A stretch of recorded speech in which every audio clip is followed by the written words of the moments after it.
say you got the best shit in the game. Everybody says that, whether you're a producer or artist. We hear that all the time. I know. I don't mind that you have confidence in yourself. You're supposed to. You're supposed to think you have the hottest shit ever. That's your job. You know what I mean? That's your manager's job. That's your crew's job. But let the music speak for itself. Let me tell you what's hot. Or let the people dictate what's hot. Never not leave music. I never understood people who come and meet with me and want me to do something for them, and they like crazy overprotective because of stories that they've heard of people stealing their music or A&R taking their beat or whoever, you know what I mean, a music executive getting a hold of their music and then giving it to another producer and doing it over. I know it's happened. You can check my track record. It's never happened with me. Although one time this guy tried to blame me for taking Umbrella for Rihanna.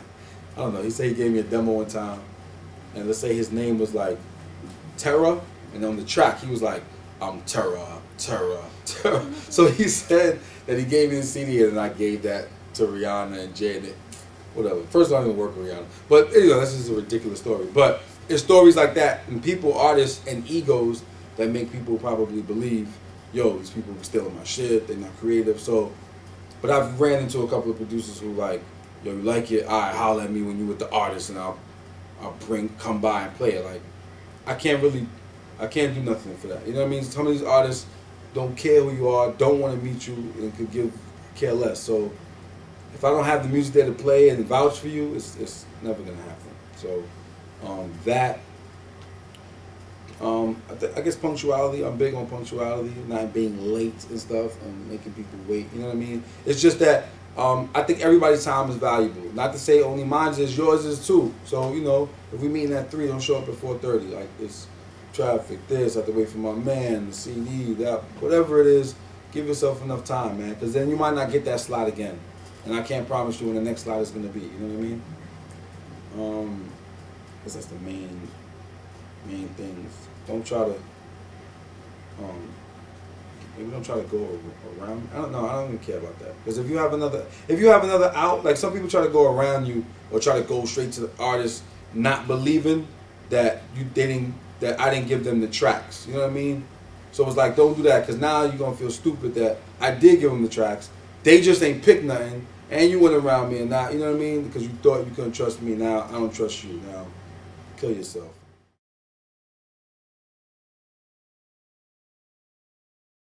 Ego is what allows people to be who they are and to be boastful and to wear thousands of diamonds and extra gaudy shit that they don't need. And I'm not knocking none of that. I'm just saying, that's all ego. You know what I mean? I've never wore jewelry in my life, and I walk around like a fucking diamond, like I'm shining. You know what I mean? I'm not on no conceited or nothing, but like it's how I feel. Like I feel like I'm good. Like I'm straight. Like I'm good. My family good. My people good.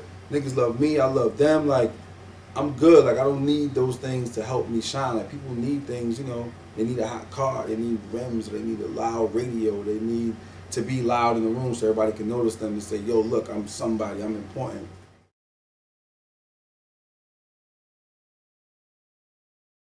As far as me, this is what I'm doing. I gave myself a 3 to 5 year cap to do something huge.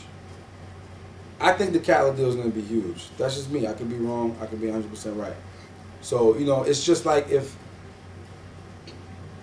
Irv Gotti, you know, 10 years ago, saying he was an A&R Def Jam the same way. And, you know, they was giving him projects he really didn't want to work. And was like, listen, I'm not trying to do this. I want to do DMX. That's a true story. When Irv Gotti came to Def Jam, they gave him like Trigger the Gambler, like 2 or 3 people like that. And he was like, yo, it's cool, but I ain't come here for this. I got this kid named Ja, and I got this kid named DMX that I want to sign. And they was like, no, none of that's happening. This is what we have. This is what you're working. So I kind of find Irv is a great friend of mine. He's a mentor of mine. I kind of find myself in that same position. So, you know, LA and Jay, they really, you know, listened, heard it out. Jay left, and LA respected it and was like, all right, so, you know, let's do what you want to do. You know what I mean? Like, I don't mind working the stuff that's here, but, and so I signed the Kid Unique, and we did the DJ Khaled deal. And so, like, I'm cool. You know what I mean? Like, they respecting what I'm doing, because that's all I feel that was missing my career-wise. Remember, I was at Roc-A-Fella for 12 years, so, like,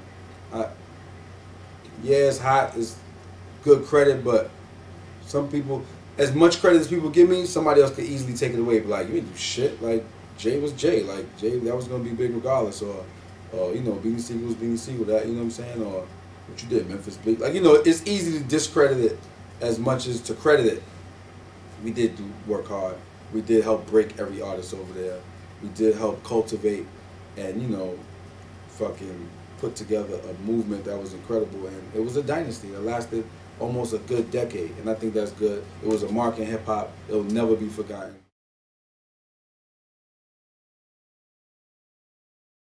Jadakiss, Fabulous, Unique, R&B. Well, actually, I'm gonna say the names, but A's gonna have it up so that you know what's what, and you know what particular kind of tracks we're looking for all these artists. But Jadakiss, Fabulous, Ghostface Killer, Young Chris, Uncle Murder, Unique. Razor's album is really done, so can't really say that. And I think that's it. I think that's it.